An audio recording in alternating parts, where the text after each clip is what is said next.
Halo teman-teman semua, gimana kabarnya? Semoga sehat selalu dan dimudahkan rezekinya. Kali ini kita akan membahas film berjudul Stalingrad yang rilis pada tahun 1993. Film ini berdasarkan dari sudut pandang pasukan Jerman, mengisahkan tentang para prajurit Jerman yang begitu menderita pada pertempuran Stalingrad. Mereka harus bertahan dengan keadaan musim dingin yang begitu ekstrim dan selalu waspada terhadap serangan pasukan Uni Soviet. Pertempuran Stalingrad merupakan pertempuran paling berdarah saat Perang Dunia Kedua yang memakan korban hampir 2 juta jiwa. Dan langsung saja kita ke alur filmnya. Film berawal di bulan Agustus tahun 1942 di Italia. Terlihat beberapa tentara Jerman sedang menikmati cuti setelah mereka bertempur di Afrika Utara. Di sana terlihat 2 prajurit bernama Rollo dan Reiser yang sedang bersantai menikmati liburan mereka.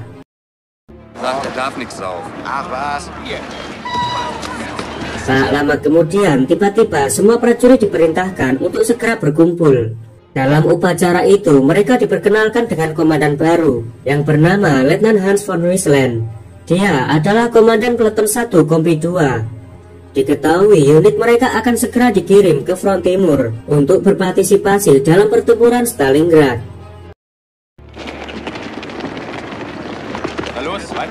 Kereta pun diberangkatkan. Terlihat beberapa prajurit begitu menikmati perjalanan mereka.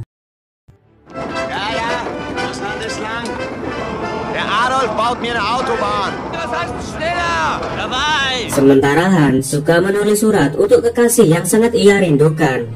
Ternyata Hans baru pertama kali maju dalam pertempuran di garis depan. Singkat cerita, kereta itu sudah sampai di Uni Soviet. Namun di sana mereka melihat beberapa prajurit yang terluka akibat pertempuran sebelumnya. Hal itu sebagai pertanda betapa mengerikannya pertempuran yang akan mereka hadapi. Di sana Hans melihat seorang perwira yang sedang memukuli tawanan perang. Karena rasa kemanusiaan, ia mencoba menghentikan perwira itu, tapi dia justru mendapat pukulan sampai tersungkur. Hans yang tak terima dengan perlakuan itu, ia mengajukan protes kepada Kapten Heller. Namun Kapten Heller mengabaikan hal itu dan menertawakannya. Sebelum bertempur, para prajurit Jerman terlihat sedang berdoa bersama. Dilanjutkan dengan menyanyikan lagu kebangsaan untuk membangkitkan semangat nasionalis. Pasukan Jerman mengawali serangan dengan menghujani tembakan senjata artileri ke area medan pertempuran.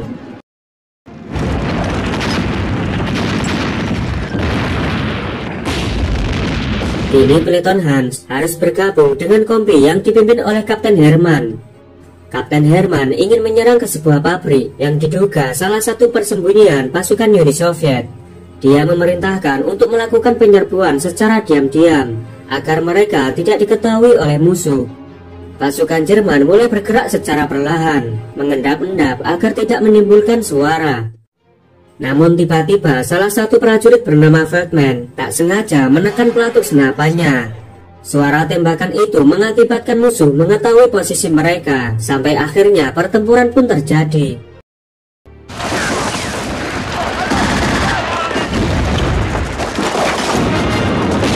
Pasukan Uni Soviet terus menembaki prajurit Jerman dengan senjata mesin.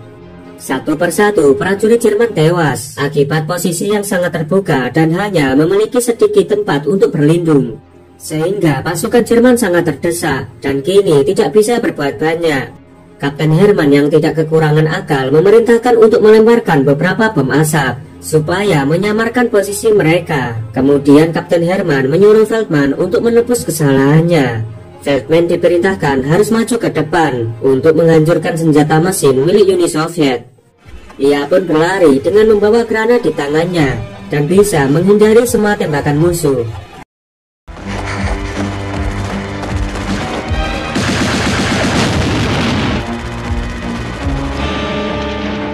Namun Kapten Hermann tidak menyesalinya. Bahkan ia mengatakan jika Feldman telah berhutang kepada prajurit Jerman. Berkat pengorbanan Feldman, teman-temannya dapat masuk ke dalam pabrik itu dengan mudah. Akhirnya mereka semua memutuskan untuk berpencar. Rollo meminta Gege untuk melindunginya dan menembak apapun yang bergerak. Namun Keke yang ketakutan justru menembak temannya sendiri hingga tewas. Saat itu juga prajurit Uni Soviet menemukan Keke yang terlihat menyesali perbuatannya. Keke yang merasa bersalah meminta musuh untuk segera mengakhiri hidupnya. Namun tiba-tiba prajurit Jerman datang dan menghabisi mereka saat itu juga.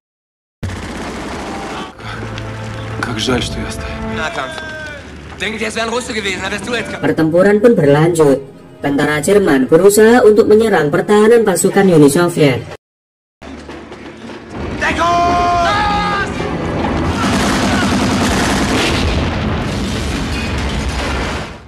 Akibat pertempuran itu banyak korban yang berjatuhan dari kedua kubu, termasuk peleton dari Letnan Hans. Kini prajurit Jerman hanya tersisa 62 prajurit, yang sebelumnya berjumlah 400 orang. Karena kekurangan pasukan, mereka terkepung di sebuah gedung. Mereka pun mendengar propaganda Hitler yang sangat berambisi menguasai kota Stalingrad. Mendengar hal itu, terlihat mereka sangat kecewa, mengingat banyak korban yang tewas dalam pertempuran ini. Tiba-tiba, salah satu prajurit Jerman yang bernama Müller menembak ke arah persembunyian musuh. Rupanya tentara Uni Soviet berusaha menolong teman-temannya yang terluka. Letnan Hans meminta kepada musuh untuk melakukan gencatan senjata.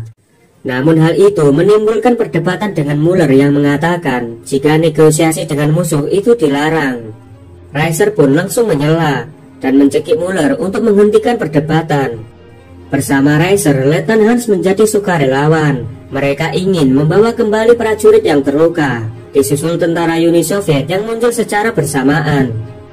Tanpa terduga, ada bocah yang bernama Kolya menghampiri seorang prajurit yang terluka untuk menenangkannya.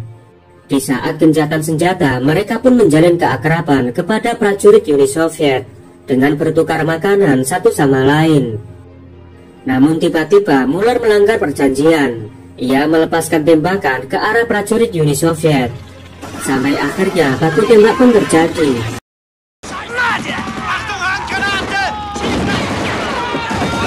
Beruntung tidak ada korban jiwa dalam pertempuran singkat itu. Letnan Hans membawa Kolya menjadi tawanan perang. Lalu ia mengancam akan menghakimi Müller. Tapi Müller yang keras kepala malah balik mengancam. Ia akan menceritakan kepada atasannya jika Letnan Hans telah melakukan kontak ilegal dengan musuh. Reiser yang terpancing emosi kemudian mempermalukan Müller. Keesokan paginya, ternyata gerak-gerik tentara Jerman selalu dipantau oleh sniper Uni Soviet. Beberapa saat, seorang utusan Jerman membawa persediaan makanan dan beberapa surat untuk para prajurit. Letnan Hans menawarkan makanan ke Kolya. Meski seorang tawanan, Kolya diperlakukan dengan baik. Kolya yang ternyata bisa bahasa Jerman, ia mengatakan kalau pekerjaannya sebagai tukang semir sepatu dan mengaku bisa memperbaiki sepatu Reiser yang sudah rusak.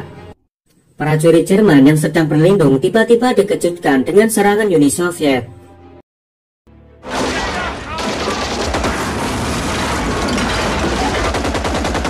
Melihat ada kesempatan, Kolya berusaha kabur untuk menyelamatkan diri. Selama serangan berlangsung, Letnan Hans serta anak buahnya turun ke saluran pembuangan untuk mencari tentara Uni Soviet. Tetapi Letnan Hans malah terpisah dengan anak buahnya. Tak disangka ia bertemu dengan tentara wanita Uni Soviet yang bernama Irina. Irina yang ketakutan karena todongan senapan mencoba menawarkan dirinya. Ia bersedia menunjukkan jalan ke tempat yang lebih aman. Tapi Irina malah mendorong Letnan Hans sampai terjatuh ke dalam air, dan ia pun kabur menyelamatkan diri. Beruntungnya, Reiser datang tepat waktu untuk menyelamatkan Letnan Hans. Mereka pun melanjutkan perjalanan, lalu bertemu dengan Rollo dan Gege. Ketika menyusuri lorong, mereka menemukan Emigos yang terluka parah akibat terkena ledakan hingga membuat kakinya terputus. Singkat cerita, mereka pun membawa Amigos ke pusat bantuan medis. Amigos yang menjerit kesakitan membuat Reiser sangat panik, sampai ia mengancam petugas medis untuk segera menolong nyawa temannya. Namun petugas medis malah menyuntikkan suatu cairan yang membuat Amigos harus tewas. Kemudian Kapten Heller menahan mereka atas laporan dari prajurit yang berselisih dengan Letnan Hans terkait masalah negosiasi kepada pasukan Uni Soviet. Ditambah lagi bahwa hanya telah berani mengancam petugas medis. Das wollte ich nicht. Waffen und Koppel ablegen. Sampai akhirnya mereka pun dihukum membersihkan ranjau darat. Di sana Letnan Hans bertemu dengan perwira yang bernama Otto yang juga mendapat hukuman. Kala itu pasukan Jerman sudah dikepung selama 6 minggu oleh pasukan Uni Soviet. Dan buruknya musim dingin yang brutal telah tiba.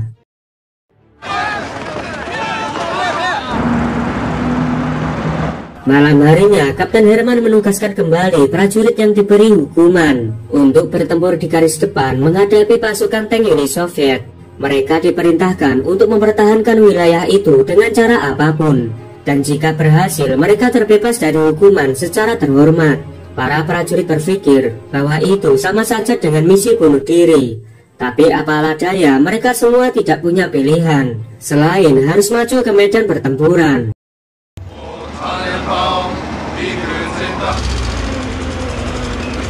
Keesokan paginya, semua prajurit sudah bersiap di posisinya masing-masing untuk menghadapi tank-tank Uni Soviet. Setelah cukup lama menunggu, gerombolan tank 34 Uni Soviet kian mendekat. Pasukan Jerman mengawali pertempuran dengan tembakan anti-tank. Dan pertempuran pun dimulai.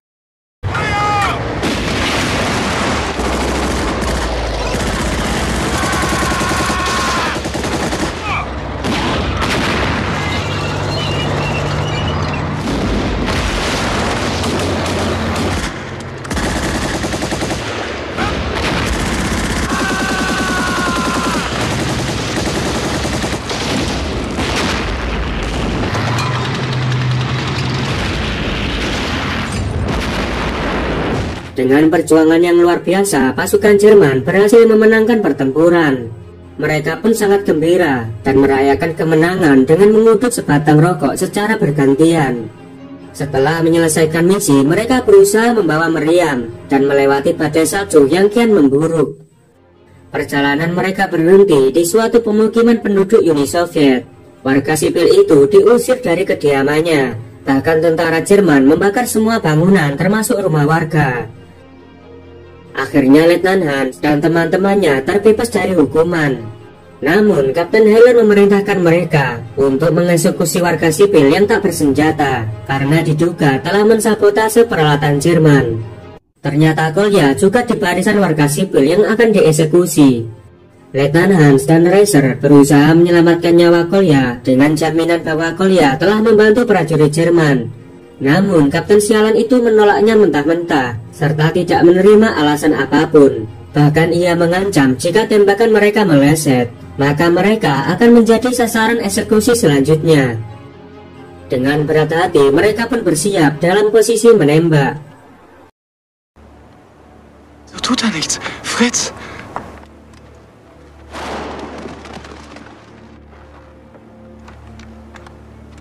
Reiser yang sudah muak dengan atasannya ingin pergi ke bandara.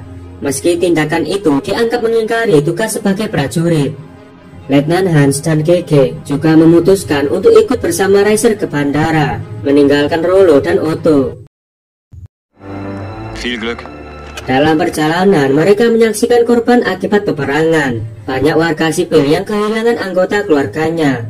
Bahkan mereka harus kehilangan tempat tinggalnya dan berjuang keras untuk hidup di saat cuaca dingin semakin ekstrim. Gege yang merasa kasihan membagikan sedikit roti dan menanyakan arah bandara Pitone kepada seorang pria tua. Pria itu memberitahu bahwa jalan ke bandara menuju arah barat. Lalu mereka pun melanjutkan perjalanan. Singkat cerita, malam hari pun telah tiba. Pada tanggal 23 Januari 1942, mereka sudah sampai di lapangan udara Pitone. Namun tiba-tiba pasukan Uni Soviet menyerang bandara dengan senjata artileri. Sedangkan Reiser membohongi petugas jika Gege terkena shock saat bertempuran melawan tank-tank musuh yang mengakibatkan dia tidak bisa bicara. Alhasil, petugas mengizinkan mereka untuk ikut pulang ke Jerman menggunakan pesawat. Para prajurit berebutan masuk ke dalam pesawat, bahkan mereka harus bentrok dengan para petugas. Namun sayangnya, pesawat itu pun berangkat meninggalkan Letnan Hans, Reiser, dan GG. Dan faktanya, itu adalah pesawat terakhir yang meninggalkan kota Stalingrad. Karena pangkalan udara terus ditembaki artileri Uni Soviet, para prajurit yang kecewa memilih kembali ke tempat penampungan. Namun ketika sampai di tenda, mereka melihat Kapten Hermann yang menderita kaki parit, yaitu kerusakan kaki akibat udara yang lembab karena cuaca yang sangat ekstrim. Dalam kondisi seperti itu, jelas Kapten Hermann tidak bisa berjalan. Tak lama kemudian, pesawat Jerman menurunkan suplai makanan.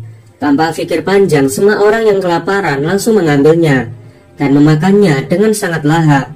GG dan Reiser terlihat sangat senang, mengingat mereka tidak makan selama berhari-hari di tengah cuaca yang sangat dingin. Namun kesenangan mereka terhenti saat Kapten sialan itu datang dengan menodongkan senjata. Letnan Hans yang merasa terancam mencoba mengalihkan perhatiannya dan langsung dilumpuhkan oleh Rollo. Tanpa sengaja, GG terkena tembakan Kapten Heller. Reiser pun langsung mendekatinya, namun naas nyawa GG sudah tak terselamatkan. Namun Kapten sialan itu malah memohon untuk keselamatan hidupnya. Ia pun memberitahu mereka tentang persediaan makanan yang selama ini dia sembunyikan di sebuah gedung dekat teater. Otto yang sudah emosi langsung menghabisi Kapten Heller saat itu juga. Singkat cerita, mereka pun telah sampai di gedung tersebut dengan membawa Kapten Hermann yang tak bisa berjalan. Mereka pun terkejut karena di sana banyak persediaan makanan dan minuman. Bahkan Letnan Hans juga menemukan Irina yang terikat di tempat tidur. Merasa kasihan, ia pun melepaskan Irina. Sementara Kapten Hermann yang kecewa, ia menodongkan senjata kepada mereka karena ia menganggap anak buahnya telah membelot dengan tidak bergabung kembali dalam pertempuran. Karena merasa tertekan, Otto menjadi stres dan memilih mengakhiri hidupnya dengan menembak kepalanya. Rollo yang masih patuh, ia membawa Kapten Hermann keluar dari tempat itu dan mendapati Kapten Hermann sudah tak bernyawa. Di sana juga ia melihat tentara Jerman sudah menyerah kepada Uni Soviet.